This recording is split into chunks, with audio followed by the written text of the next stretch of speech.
Well, conventional wisdom states that the dropping of non-conventional bombs on Japan ended the Second World War. But author Ward Wilson disagrees with that statement. Moreover, he says that nearly 70 years of nuclear weapons policy has been incorrectly based on that myth. Ward Wilson, the author of 5 Myths About Nuclear Weapons, is with us now. He's the senior fellow at BASIC, that is the British American Security Information Council, and also director of the Rethinking Nuclear Weapons Project. Hello, welcome to the agenda in the summer. Thank you. It's nice to be here. Yeah. We're going to spend our time today examining the role of nuclear weapons in ending the war with Japan. But just remind us, what is sort of the orthodox view of Japan's surrender?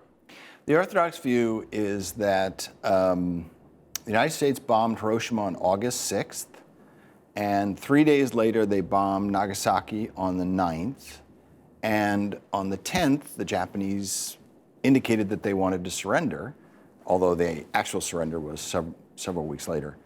And Americans decided that it was clearly the result of the bomb. And in fact, the emperor said in his radio address announcing the surrender that they had to surrender because of a new and most cruel bomb.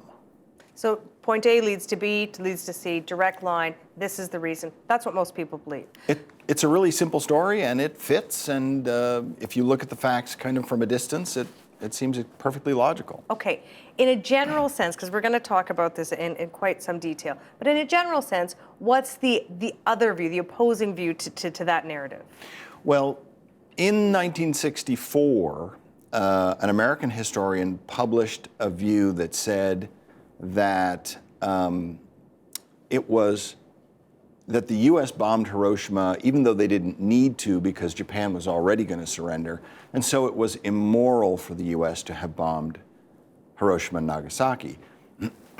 Now, I'm actually talking about a third point of view, which is that Japan didn't surrender because of the nuclear bombings. They surrendered because the Soviets came into the war. Okay.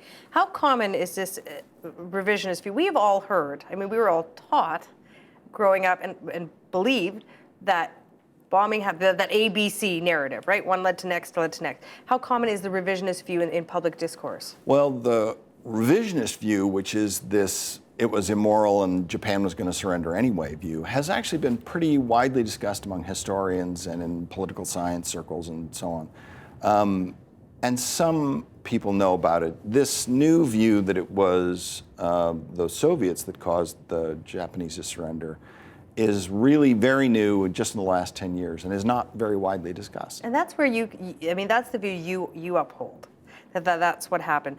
I mean, when we talk about Hiroshima and Nagasaki, it has long been the narrative that has been sold and bought. What kind of impact has it had on America's interpretation of the Second World War?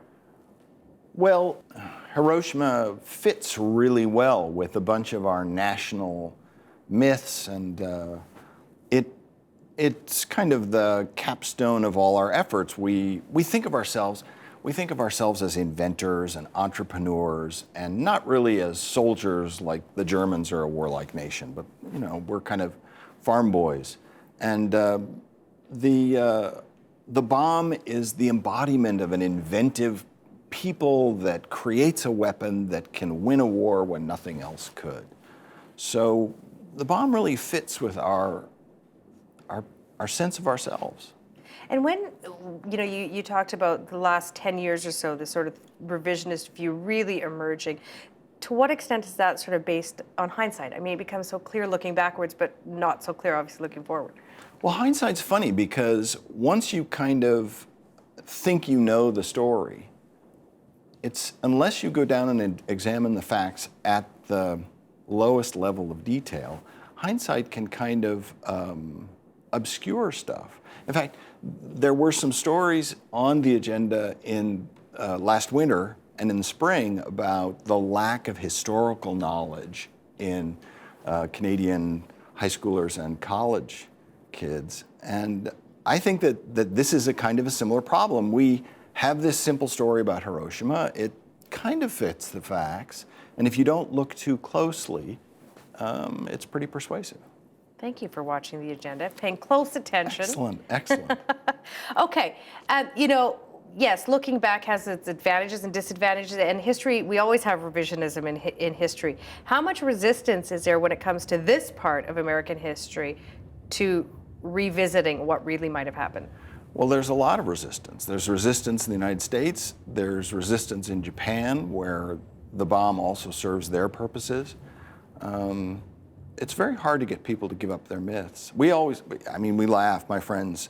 We talk about, when nuclear weapons are finally gotten rid of, what will be the last country to give up nuclear weapons? It won't be Pakistan, and it won't be Israel, we say.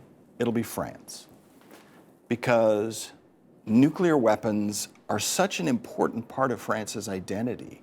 They make up, without nuclear weapons, France is just a middle-sized power with really great cuisine. So nuclear weapons make them France with a capital F. So myths are important, and people resist facing facts. But are there political calculations? I mean, myths are one thing that you want to hold on to something that you believe to be true and has sort of taken on life of its own. But are there political calculations to not wanting to revisit this? Well, yes. I mean, nuclear weapons have this great big reputation as being effective and powerful. 4 billion people depend on nuclear deterrence, either directly or indirectly, for their security. 37 countries around the world, NATO, the NATO countries, the 9 nuclear powers, some other states. So there are a lot of people who want the capabilities of nuclear weapons, the idea about how great the capabilities were, to be true. They don't want to have to think of some other way to keep themselves safe.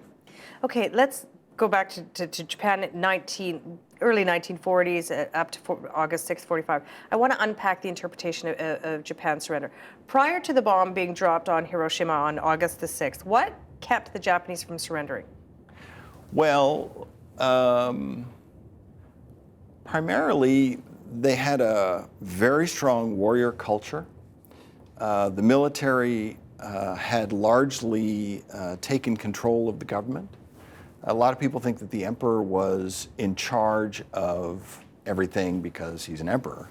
But in fact, he was more like a figurehead, like a combination of the Pope and the Queen of England, kind of someone with influence, but not necessarily a dictatorial power. So you have this weak emperor, strong military. The military believes that it might be possible still to win a last-minute victory that will give them better surrender terms. And they also think it will dishonor them to surrender, death before surrender. So. And all this while, I mean, Japanese cities are being bombed to bits by conventional weapons. Japanese cities are being bombed. There's a submarine blockade that has blockaded supplies. They can't get troops from the mainland back. There are 1.2 million troops still in Japan home islands, but they have many more troops in China and other areas of Asia, but they can't get them back. They can't get gasoline in. Their navy is confined to port because they don't have fuel, and the U.S. is bombing cities. And cities are being, I mean, I read an article that you wrote where you talk about, I mean, cities, 90% of cities being destroyed. I mean, thousands of people being killed. In the 3 weeks before Hiroshima, there were 24 cities bombed, 26 cities bombed. Of those, 8 were as completely destroyed as Hiroshima, or more destroyed in terms of the percentage of the city destroyed. There's a city, Toyama, was the size of Chattanooga, Tennessee in 1945. It's 99.5% destroyed. So the U.S. is doing a lot of damage with firebombing in the weeks all summer long leading up to Hiroshima. I wanted you to just paint that picture and to remind us of that, because we focus almost solely on August 6th, on Hiroshima, and I think to some extent we sort of forget that this came within the context of utter destruction that was going on, utter destruction and death going on leading up to this. So as much as the world was surprised by the type of bomb and the impact that it had in Hiroshima, there was a lot going on before. Well, from the point of view of Japan's leaders, Hiroshima was not that extraordinary. There were, if you graph all 68 cities bombed in the summer of 1945, you might think that Hiroshima would be, off the charts, because that's the way we always present it. In fact, Hiroshima is second Tokyo, a conventional bombing, is first. And if you graph the square miles destroyed, Hiroshima is 6th. If you graph the percentage of the city destroyed, Hiroshima is 17th. So from the point of view of the leaders of Japan, Hiroshima stood out because it was a new means that was used, but the end result was not that different. Okay, I want to talk about how the leadership responds. So the bombing of Hiroshima happens in the morning, right, Japanese time? What does the Japanese leadership do? The bombs fall, what sort of happens next in terms of a response? Well, on that day, they don't do anything. The next day, they learn for sure that it's an atomic bomb because they get word of the press release that Truman releases. The head of the Minister of War goes and meets with the head of the Japanese bomb project and asks some questions. They discuss nuclear weapons. He finds out about what a nuclear weapon is and what it can do.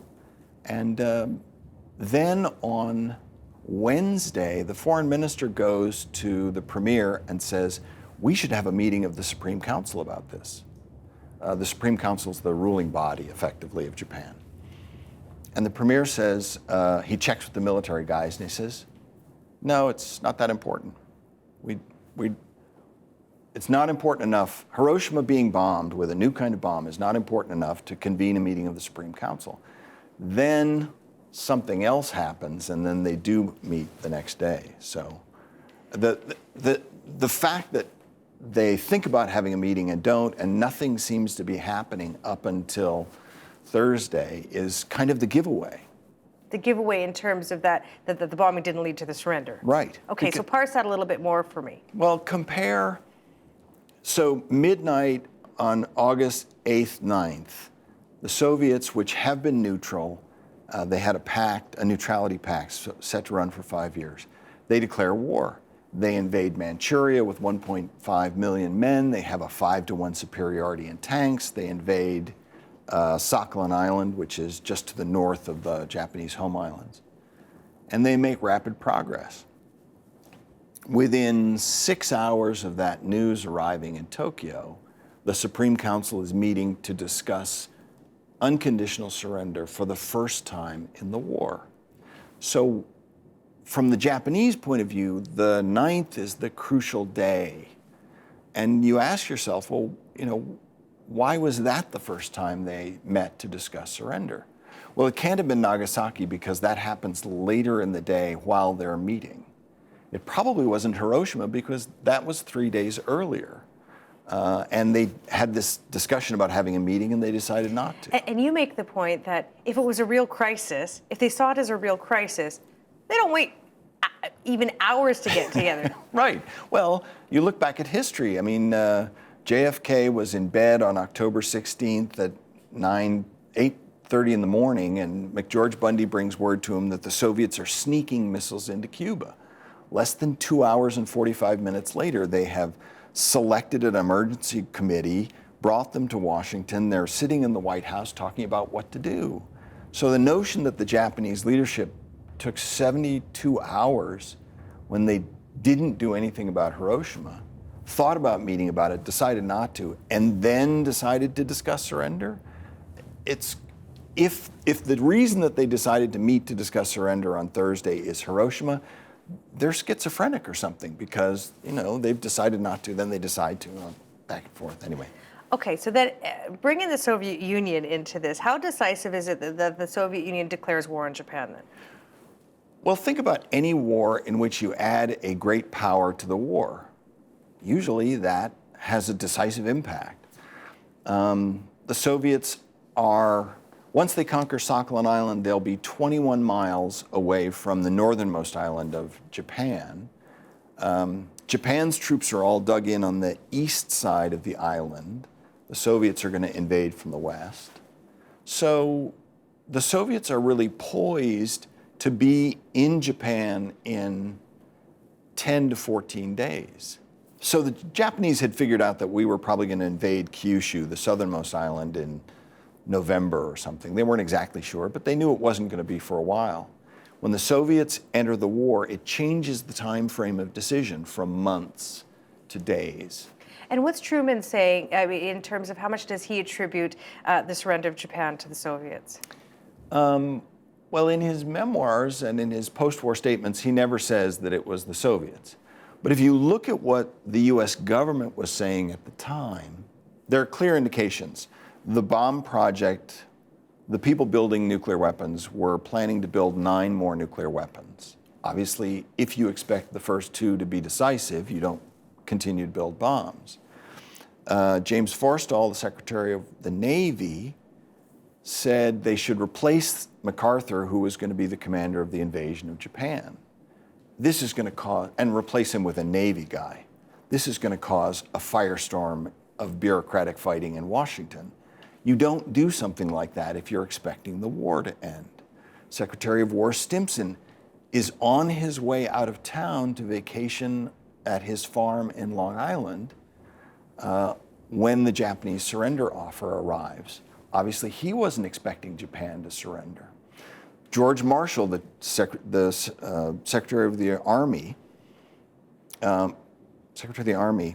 his intelligence guy writes him a report that says nuclear weapons won't be decisive for at least a month, maybe longer. So if you look at the top people in the US government, they didn't think nuclear weapons were going to be, they were surprised when Japan offered to surrender. And from the Japanese leadership's perspective, I mean, what interest would it have served them to say, yep, it was those bombs that fell on Hiroshima and Nagasaki that made us surrender? What's the self-interest in that? This is the giveaway, because put yourself in Emperor Hirohito's shoes.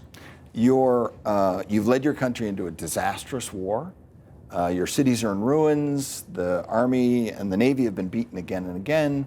It's going to be economic chaos for years to come.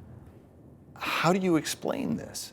Would you rather say, well, we made some misjudgments and we didn't fight as well as we could have and there were serious problems? Or would you rather say, the enemy made an amazing scientific breakthrough that no one could have predicted, and that's why we lost? We're not to blame. It was their miracle weapon that did it. You make the case that it was the Soviets that caused the Japanese to surrender. In a sense, Ward, it's always been the bomb caused them to surrender. Can you really, despite what narrative we choose to believe, but let's choose yours for the purpose of this question, obviously.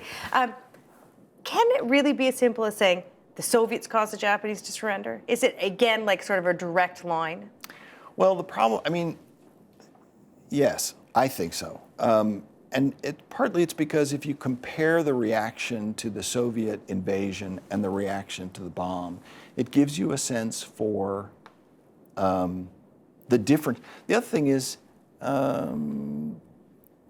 the Soviet invasion has genuine strategic importance. It has real impact on their ability to wage war and their future prospects. Destroying one more city out of 68 doesn't, it is a horrible, destructive attack that kills, 90,000 people within a day or two. And that's horrible, but from the Japanese leadership perspective, they've been having their cities bombed all summer long. So, why would they surrender over something that was strategically decisive? Why would they surrender over something that wasn't decisive, like the bombing of Hiroshima, and ignore something that was strategically decisive, like the Soviet invasion? We talked a little bit about this, about why the myth persists in the United States, that this simple narrative, why people still attach themselves to it. It's been nearly 70 years, though, okay? We're year 69 since Hiroshima and Nagasaki were bombed. What kind of bitter pill would it be for the Americans to have to swallow if they accepted that it was their terrible enemies, the Soviets, who actually caused the Japanese to surrender and not their own bomb? Well, the Cold War's over. I mean, it would have been impossible in the 50s for people to say, yes, it was the Soviets. And then the Soviets could have said, well, we did in 4 days what you couldn't do in 4 years. But, a lot of people already believe that the Soviets, I mean, if you ask Russian friends, they'll tell you that what they're taught in school is the Soviet intervention won the war. I think the truth is that things pass. The day of nuclear weapons being so important and so crucial, it could well be that we're past that point, that the United States now has all these other capable weapons.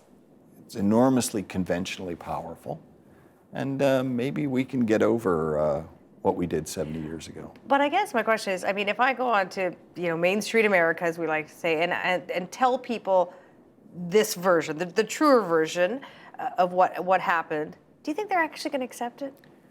Well, I hope so, because I think the only way that you can be successful and have safety and security is to deal with the world as it is. Myth is the light of myth is a mellow, soothing light that bathes us in a warm glow. And reality is a much harsher light that shows off our imperfections. But when the lives of millions of people are at stake, and nuclear weapons do put the lives of millions of people at stake, I think it's too important a matter to not be realistic. Let's say you're right. Soviets caused the Japanese surrender. To what extent would that make the nuclear bombings of two Japanese cities immoral or even more immoral, depending on your perspective of that? Well, the morality issue is the biggest stumbling block to getting people to reevaluate nuclear weapons, because Americans just want to talk about whether it was moral or not. The ones who don't like it say it wasn't, and the ones who are defending it, loudly say it was. But I think, from my perspective, means is less important than ends. And if you bomb a city with fire bombs and kill 100,000 people, as we did at Tokyo, or you destroy Hamburg, as the US and the British did in 1943, or Dresden in 45, then I think it doesn't really matter how you destroy a city. Destroying a city is destroying a city, and the immorality is relatively the same no matter what technique you use. Well, tomorrow we're going to talk about nuclear policy, but I just want to end our conversation today about asking that, because if the ends are what matter, as you say, I think you might stand alone in that in terms of conventional thinking, because many people would say nuclear weapons have a reputation that is established, well established, and no matter what we say, that reputation isn't going away. What would you say to that? Well, when people talk about reputation, I always think of Patroclus. Remember, Achilles' best friend was Patroclus. And Achilles was fighting in the war between the Achaeans and the Trojans, and they took his girl. So he was pouting in his tent. He said, I won't fight, I won't fight. And the Trojans, because Achilles was the best warrior, the Trojans were winning, the Achaeans were taking losses. And they were going to Achilles' tent, and they were saying, dude, you got to come, or whatever the Greek equivalent of dude is. Yeah, you've got to come fight for us. And Achilles was saying, I won't fight, I won't fight. Finally, his friend Patroclus comes and says, okay, you won't fight. Give me your armor, and I'll go fight. And Achilles says, okay. Patroclus puts on the famous breastplate, takes the helm, the shield, he goes out, and for a while, the reputation of Achilles carries the day. The Trojans fall back and the Achaeans make up lost ground. But eventually Hector says, well, Achilles or no Achilles, I have to go out and fight him. And he puts on his armor and he goes out, and Apollo sneaks up behind Patroclus and knocks him down. He doesn't hurt him, but his helmet comes off. And the Trojans see that it is not the great Achilles inside the armor. It's just an ordinary man, and they run him through with spears. And I think that reputation can be useful in foreign policy and in defense, but I want the real Achilles to defend me. I don't want to rely on just a reputation, because reputations can turn out to be false. So I think it's important to be realistic and not simply rely on the reputation of a nuclear weapon. Okay, we're going to pick up on this tomorrow, talk about reputation versus reality. Thank you for joining us tonight. We'll see you again tomorrow. Thank you. Support Ontario's public television. Donate at tvo.org.